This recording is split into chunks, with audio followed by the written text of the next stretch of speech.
Humihina na po yung epekto ng shear line o yung linya kung saan nagtatagpo po ang malamig na amihan at mainit na easterlies dito po sa malaking bahagi po ng Mindanao kung saan nagkaroon ng minsang malalakas na pag-ulan kahapon. Samantala ito namang northeast monsoon or amihan, bahagya din pong humihina at nakakaapekto na lamang po dito sa malaking bahagi ng Luzon at may mga localized thunderstorms naman sa ilang bahagi pa ng Visayas. Wala pa rin po tayo nakikita na bagyo na papasok ng ating Philippine Area of Responsibility sa susunod po na 5 araw, bagamat patuloy nating minomonitor itong mga cloud clusters sa paligid po ng Mindanao. For the next 24 hours, asahan pa rin po ang may hinang ulan dito pa rin po sa Cagayan Valley and Aurora. Makulimlim pa rin ang panahon doon dahil pa rin po sa northeast monsoon or amihan. Habang dito naman sa natitirang bahagi pa rin ng Luzon, halos katulad pa rin po na weather conditions as yesterday. Meron lamang mga pulupulong mahinang ulan, lalo na dito sa may northern portion of Quezon, kabilang ang Polillo Islands at mga probinsya pa ng Kalinga, Apayao, Mountain Province, and Ifugao dito sa may Cordillera Region. Habang sa Metro Manila, possible pa rin yung mababang tsansa ng mga pag-ulan, gayon din sa western section pa ng Luzon. In terms of temperature, mababa pa rin po or malamig pa rin sa malaking bahagi po ng Northern Luzon, kung saan sa Baguio City, possible yung hanggang 14 degrees Celsius na minimum temperature ngayong madaling araw.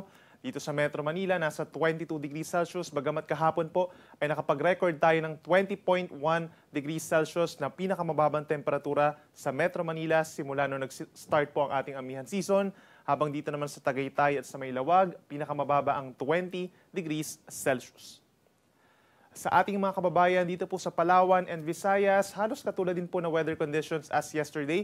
Partly cloudy skies in general, minsan maaraw lalo na po sa umaga hanggang sa tanghali, and then sa hapon hanggang sa gabi, minsan nagiging maulap at possible lamang din po yung mga pulupulong ulan or pagkidlat, pagkulog. Sa ating mga kababayan po sa Mindanao, nagkaroon po ng malalakas sa pag-ulan kahapon pero mababawasan na yung mga pag-ulan dito sa may Caraga Region and Davao Region dahil sa paghina po ng shear line o yung banggaan ng mainit at malamig po na hangin. Yung mga pag-ulan natin, light to moderate rains po simula ngayong umaga hanggang mamayang hapon, then mababawasan na po pagsapit po ng gabi. Sa natitirang bahagi po ng Mindanao, may mga pag-ulan pa rin dito po sa bahagi ng Sulu and Tawi-Tawi. Epekto po yan ng shear line. So minsan malalakas po na pag-ulan ito. Mag-ingat sa mga posibleng paha at pagguho ng lupa.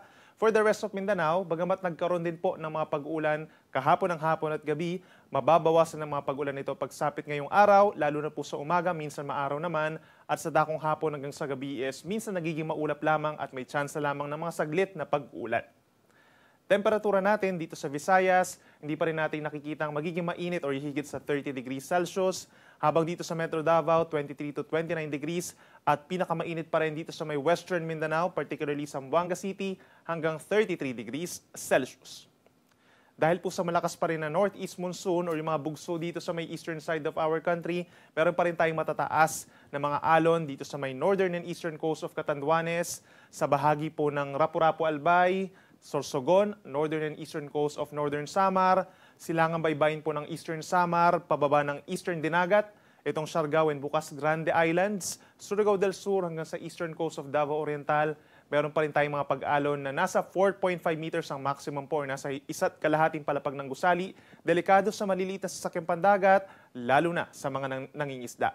And then pagsapit po ng susunod na linggo, magkakaroon muli tayo ng surge or bugso ng panibagong amihan na magsisimula po sa Lunes, magdadala ng mataas sa pag-alon dito sa may Northern Luzon at maring maapektuhan muli ang eastern side of our country hanggang sa kalagitnaan ng susunod na linggo.